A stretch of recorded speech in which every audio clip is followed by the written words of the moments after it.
ఈ సిబిఐకి ఇన్ఫర్మేషన్ ఎలా వచ్చిందో చూద్దాం. స్టేట్మెంట్స్ తీసుకున్నారు, దీంతో పాటు ఫైల్ చేసేదంతా మొత్తం ఇదే ఫైల్ చేసింది చూపిస్తాను. స్టేట్మెంట్స్ తీసుకున్నారు. ఫస్ట్ అర్జున్ రెడ్డి స్టేట్మెంట్ ఉంది ఇక్కడ. అర్జున్ రెడ్డి ఏమంటాడు, ప్రొద్దున్నే నాకు వివేకానంద రెడ్డి గారి చావు గురించి ఎట్లా తెలిసింది, మా అమ్మ చెప్తే తెలిసింది 8 గంటల ప్రాంతంలో. అది కూడా మళ్ళీ వెరిఫై చేయలేదు, ఎందుకంటే సిబిఐకి నేను ఆల్రెడీ ఇన్ఫార్మ్ చేసినాను కూడా ఈ విషయం. అభిషేక్ రెడ్డి అర్జున్ రెడ్డి మధ్య కాల్ ఉంది. ఈ సిడిఆర్ అర్జున్ రెడ్డి సిడిఆర్ కూడా లేదు, కానీ అభిషేక్ రెడ్డి సిడిఆర్ చూస్తే వాళ్ళ మధ్య కాల్ ఉంది. 7:30కు ముందే అభిషేక్ రెడ్డి చెప్తాడు, అర్జున్ రెడ్డి చెప్తున్నాడు నాకు తెలిసింది 8 గంటలకని. డాక్టర్ అభిషేక్ రెడ్డి ఈ మధ్యన చనిపోయారు, మనకు అందరికీ తెలిసిందే దురదృష్టవశాత్తు. డాక్టర్ అభిషేక్ రెడ్డి ఈ ఇంట్లో ఉన్నారు. అప్పుడు ఈ ఇంట్లో వచ్చి చూశారు. ఆయనకు తెలుసు ఏదో ప్రాబ్లం జరిగింది, ఆయన స్టేట్మెంట్లో కూడా చెప్పాడు ఇది దెబ్బలన్నీ ఉన్నాయని చెప్పి. మరి పిచ్చాపాట మాట్లాడుకున్నారా, లేకపోతే అభిషేక్ రెడ్డి ఇన్ఫార్మ్ చేశాడా అర్జున్ రెడ్డికి వివేకానంద రెడ్డి చనిపోయారని? మరి 7:30కు తెలిసింటే 8 గంటలకు ఎట్లా తెలుస్తుంది? సిబిఐ ఈ మాత్రం వెరిఫికేషన్ చేసుకోవాల్సిన బాధ్యత సిబిఐ మీద ఉందో లేదా? చెప్పింది వినడమేనా? ఇప్పుడు ఎవరైనా మనం తప్పు చేశామంటే తప్పు చేయలేదు అని అంటాం. మరి ఇన్వెస్టిగేషన్ ఏజెన్సీ ఏంటి, ఒట్టి స్టేట్మెంట్ తీసుకుని పక్కకి వెళ్ళిపోవడమా? 20వ తారీఖు కిరణ్ యాదవ్ స్టేట్మెంట్ తీసుకున్నారు. ఏమన్నాడు, I was at my home only, ఇంట్లోనే ఉన్నాను టీవీ చూస్తూ, అప్పుడే నాకు తెలిసింది. ఆ టైంలో ఇంట్లో అందరం ఇక్కడే ఉన్నాం, ఇంట్లోనే ఉన్నాం. ఇది చెప్పారు, అది ఫైనల్ కంక్లూషన్ అయింది. అది వెరిఫై చేసుకోవాల్సిన బాధ్యత లేదా? ఓకే, మీకు తర్వాత ఇంకో వీడియో చూపిస్తాను. 7:12కు కిరణ్ యాదవ్ మెసేజ్ పంపించాడు. మీకు అందరికీ తెలిసిందే, ఫస్ట్ వివేకానంద రెడ్డి గారు చనిపోయిన ఇన్ఫర్మేషన్ బయటకు వచ్చింది సాక్షి టీవీలోనే, మీడియాలో. ఆ తర్వాతనే మిగిలిన ఎక్కడైనా వచ్చింది. మరి సాక్షి టీవీలో 7:13కు వచ్చింది, కిరణ్ యాదవ్కి 7:12కి ఎట్లా తెలిసింది? ఒక్క నిమిషమైనా అది క్రూషియలే కదా. 7:13కి సాక్షిలో వస్తే, మీకు సాక్షి టీవీ వీడియో కూడా చూపిస్తాను, అది కూడా సిబిఐ ఎక్స్ట్రాక్ట్లో నుంచి తీశాను. సో ఇంకా ఎట్లా తెలిసింది? సో సాక్షి టీవీలో నుంచి తెలియలేదు, ఇంకా ఎట్లా తెలిసింది? కిరణ్ యాదవ్ ఫోన్ రికార్డ్స్ చూస్తే ఆ రోజు ప్రొద్దున గంగిరెడ్డితో మాట్లాడాడు. సో అట్లా ఏమైనా తెలిసిందా అని నాకు అనుమానం ఉంది. ఇంకా ఏం చెప్పాడు కిరణ్ యాదవ్, నేను ఎవరికి పంపించాను. సో వీళ్ళు చెప్పింది అక్కడ రాసుకున్నారు అంతే, ఇంకా వేరే అసెస్మెంటే లేదా, దీంట్లో ఇన్వెస్టిగేషనే లేదా?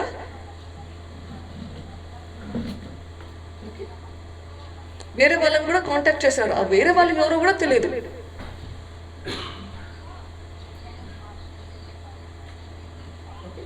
సో ఈ తర్వాత ఇది 20వ తారీఖు తీసుకున్నారు వీళ్ళ స్టేట్మెంట్.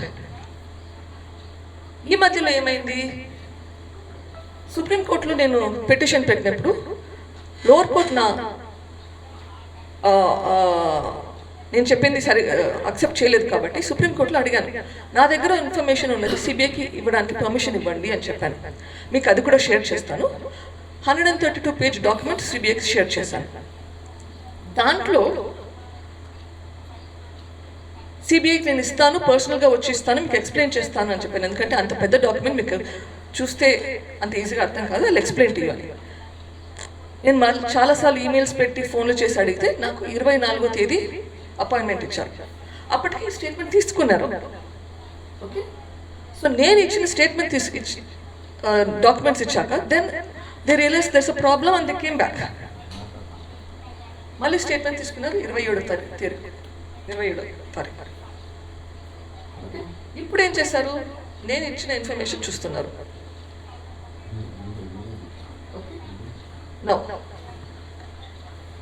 కిరణ్ యాదవ్ వాళ్ళ మదర్ సావిత్రి యాదవ్, రిమెంబర్ నేను మొదట్లో ఒక బాక్స్ చూపించాను, దాంట్లో కిరణ్ యాదవ్ వాళ్ళ మదర్ పేరు పెట్టాను, సావిత్రి. ఏమన్నారు ఆమె స్టేట్మెంట్లో, ఇది 2021లో ఇచ్చిన స్టేట్మెంట్ సావిత్రి గారు. ఆ రోజు రాత్రి సునీల్ యాదవ్ ఇంటి నుంచి 10-10:30 ప్రాంతంలో ఉమాశంకర్ రెడ్డితో మాట్లాడి బయటికి వెళ్ళారు. గంటన్నర తర్వాత మళ్ళీ వచ్చారు. ఆ తర్వాత మళ్ళీ వెళ్ళాడు. మళ్ళీ వెళ్తే నేను నా భర్తని, నా చిన్న కొడుకుని సునీల్ ఎక్కడికి వెళ్ళాడో పోయి చూడండిరా అని పంపించాను. వాళ్ళు పోయి వెతికి కొన్ని గంటల తర్వాత మళ్ళీ వెనక్కి వచ్చారు. ఆ టైంలో వివేకానంద రెడ్డి ఇంటికి కూడా వెళ్ళారు అని అక్కడ స్టేట్మెంట్లో ఇచ్చింది. ఆగండి, ఇక్కడ ఈ ఇన్ఫర్మేషన్ సిబిఐకి 2021 తెలుసు. ఆ రోజు రాత్రి వివేకానంద రెడ్డి ఈ ఇంట్లో చనిపోతే ఈ ఇంటికి వాళ్ళు, ఈ ఇంటి పరిసరాలలోకి వాళ్ళు వచ్చింటే వాళ్ళ స్టేట్మెంట్ మళ్ళీ తీసుకోవాల్సిన అవసరం ఉందా లేదా సిబిఐకి? జస్ట్ ఆలోచించండి. ఏం చేశారు? ఈ ఇన్ఫర్మేషన్ వాళ్ళకి 2021లో ఉంది. ఇంకొకటి, ఈ స్టేట్మెంట్ సిబిఐ 2 సార్లు తీసుకుంది. జూన్ 2021లోను, జూలై 2021లోను 2 సార్లు సిబిఐ ఆమె దగ్గర నుంచి ఇదే స్టేట్మెంట్ తీసుకుంది. 2 సార్లు తీసుకుందంటే అది చాలా ఇంపార్టెంటే. మరి ఎందుకు దీని మీద యాక్ట్ చేయలేదు? I really don't understand. Okay, తర్వాత సునీల్ యాదవ్ ఇంటికి వచ్చాడు. ప్రొద్దున్నే మళ్ళీ ఉమాశంకర్ వచ్చి తీసుకొని పోయాడు సునీల్ యాదవ్ని అని చెప్పింది. ఓకే, 2 సార్లు తీసుకుంది.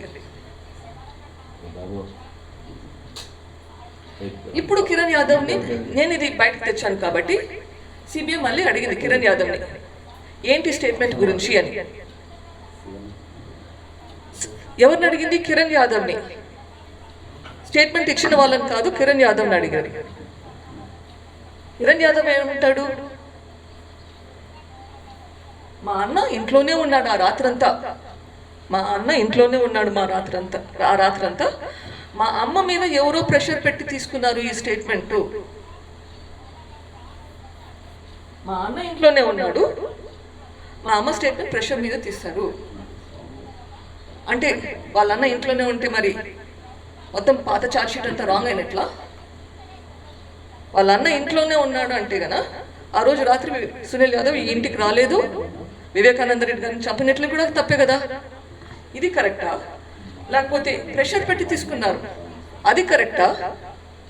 ఏది కరెక్ట్?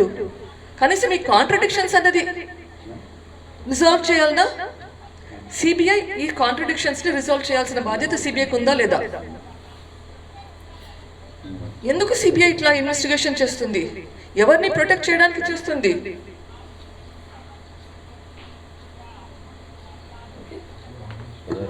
మరి ఎవరు వివేకానంద రెడ్డిని చంపింది? సరే, సావిత్రి యాదవ్ మీద ప్రెషర్ పెట్టారే అనుకోండి. ఎవరు ప్రెషర్ పెట్టారు? ఎందుకు ప్రెషర్ పెట్టారు? ఇవన్నీ ఎక్స్ప్లెయిన్ చేయాల్సిన బాధ్యత సిబిఐకి ఉందా లేదా? ఇంకా నేను మీకు అగైన్ డాక్యుమెంట్స్ అన్ని మీకు షేర్ చేస్తాను. 132 పేజీల డాక్యుమెంట్లో కిరణ్ యాదవ్కి గంగిరెడ్డికి మధ్య ఉన్న ఫోన్ కాల్స్ కూడా చూపించాను. దాంట్లో కిరణ్ యాదవ్ గంగిరెడ్డితో మాట్లాడాడు. దాని గురించి ఏమని చెప్పాడు? ఆ రోజు ప్రొద్దున నేను గంగిరెడ్డికి ఫోన్ చేయలేదు, నాకు గంగిరెడ్డితో పెద్ద పరిచయం లేదు, 1-2 సార్లే మాట్లాడాను.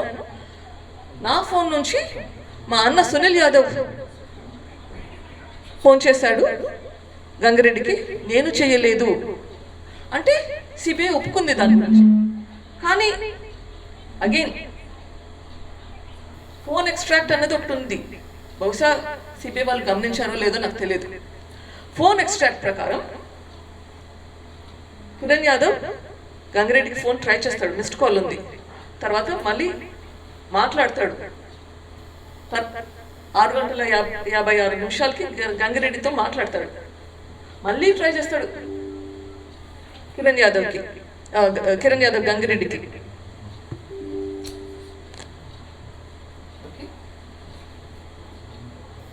తర్వాత అదే ఫోన్ నుంచి సునీల్ యాదవ్కి 3 సార్లు ట్రై చేస్తాడు. ఇప్పుడు సునీల్ యాదవ్ గంగిరెడ్డికి ఫోన్ చేశాడంటే ఆ ఫోన్లో నుంచి, ఒక ఫోన్లో నుంచి సునీల్ యాదవ్ ఫోన్ పక్కన స్విచ్ ఆఫ్ చేసి పెట్టుకొని గంగిరెడ్డికి ఫోన్ చేసి మళ్ళీ కిరణ్ యాదవ్ ఫోన్ తీసుకొని తనకు తానే ఫోన్ చేసుకుంటాడా? అంటే 2 ఫోన్లు ఆయన దగ్గరే ఉన్నాయి, ఆయన ఫోన్ నుంచి కిరణ్ యాదవ్ ఫోన్ నుంచి తన సొంత ఫోన్కి చేసుకుంటాడా? This no logic to this. అంటే ఆ ఫోన్ కిరణ్ యాదవ్ టు గంగిరెడ్డినే. It is not from Sunil Yadav, because Kiran Yadav మళ్ళీ సునీల్ యాదవ్ కూడా ఫోన్ చేయడానికి ట్రై చేస్తాడు. సావిత్రి గారి స్టేట్మెంట్ చూస్తే ఆ రోజు ప్రొద్దున సునీల్ యాదవ్ ఉమాశంకర్తో పాటు గంగిరెడ్డి ఇంటికి పోయాడు. బహుశా అందుకే ఫోన్ చేశాడేమో గంగిరెడ్డికి. బహుశా కిరణ్ యాదవ్కి ఆల్రెడీ తెలుసేమో. ఇది మాత్రం విచారించలేదు. ఇది సిబిఐ చెప్పిన విషయం కాదు, నేను చెప్తున్నాను.